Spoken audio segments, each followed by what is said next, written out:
Hopelessness was Jeremiah's truth. His soul was downcast. All that he had hoped Mm-hmm. for from the Lord was gone. This was Jeremiah's Yeah. truth. Okay, but Nanny goes on in verse 21. Mm-hmm. We read, "Yet this I call to mind. This I call to mind, and therefore I have what? Hope." He had Mm-hmm. lost all hope that he had hoped for in the Lord. And yet he calls this to mind. What is this? He said, "Because of the Lord's great love, we are not consumed, for his compassions never Yeah. fail. They are new every morning. Great is your faithfulness, O Lord. I say to myself, Mm. the Lord is my portion, therefore I will wait for him. The Lord is good to those whose hope is in him, to the one who seeks him. It is good to wait quietly for the salvation of the Lord." Do you see what happened there?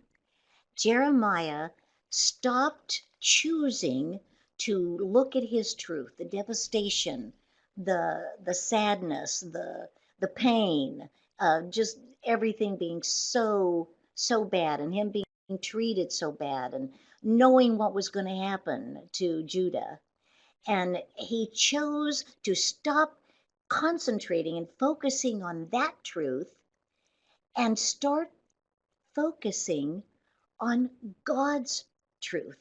And God's truth is that the Lord loves us greatly. He loves Jeremiah greatly.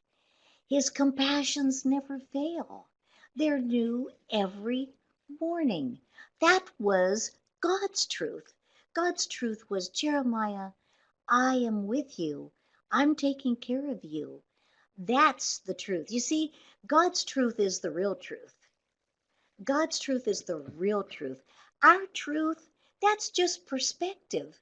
And many times it's the devil's lie that we take on as our truth. At best, it's a real distorted Yeah, view, our yeah, our perspective, because we don't see everything that God sees. that's He right. sees the end from the beginning. He knows what's coming along. There is no hopelessness in God's truth.